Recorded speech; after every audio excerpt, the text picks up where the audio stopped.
A circle of friends. Let me tell you this morning about a sick lady I know. She is 93 years old. That is pretty old, isn't it? Well, for the past 15 years, this old lady has never been able to leave her bed. Day and night, for 15 long years, this poor old lady has been lying in bed. You would be surprised to see how happy she is. She never finds fault. She never complains about God. She spends a lot of time each day saying prayers. The old lady likes company. She is delighted to have people come to see her. She doesn't like it if her friends stay away. And do you know what she does? She has a prayer book with the prayers printed in big letters. Into the prayer book she puts a piece of paper on the first day of each month. She makes her daughter draw a circle on the piece of paper. Whenever someone comes to see the old lady, she makes her daughter write the person's name inside the circle. But the friends who do not come to see her, their names are written outside the circle. Now, why does the old lady do this? Here is why. The old lady says hundreds of prayers every day. If her friends visit her, their names are written in the circle, and she prays for them. If her friends do not visit her during the month, their names are not written in the circle, and the old lady will not pray for them the month they miss seeing her. That's how the little old lady keeps track of her friends. Believe me, everybody tries to see her at least once a month, so that they can get their names inside the circle. No one wants to be outside the circle. The old lady calls this scheme of hers, my circle of friends. I think that God does something just like that. I think that God has a circle of friends.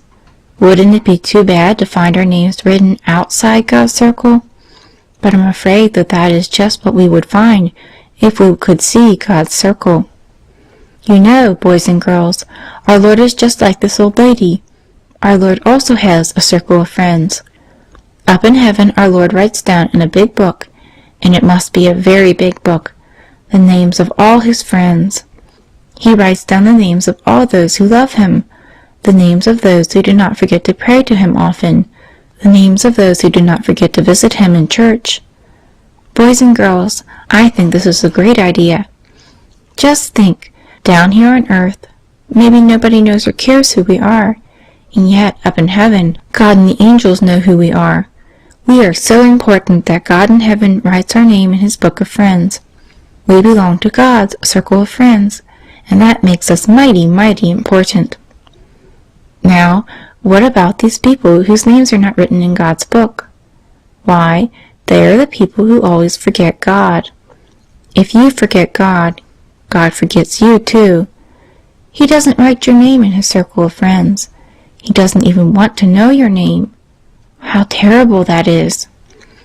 Here is God, locked up in our church all day long and all through the night. How many of us boys and girls ever think of stopping in the church to see God, to pay him a visit? Don't you think that God ever gets lonesome? Certainly he does.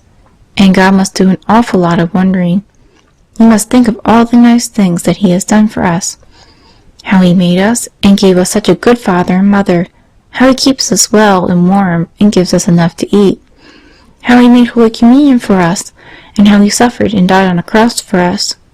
He must think of all these things, and God must wonder and wonder. It must be pretty hard for God to understand us. He waits and waits for us, and we never come. I don't think that any little boy or girl wants to be mean to God or make God suffer. It's just that we don't think. We're selfish. We think only about ourselves. We don't think about God. Now, don't say that you haven't got time. Here you come to school every day, and the school is right next to God's house. Why don't you drop in to see God after school every night? It would only take you a few minutes, and it would make God very happy.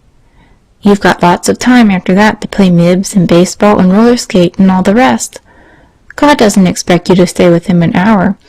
He knows that you like to play. But can't you give God just a little bit of your time? Let's get into the habit of stopping in the church when we are near it. Even though you only stop for 1 minute to talk with God, it will make God happy. And remember, every time you stop, God will write your name inside his circle.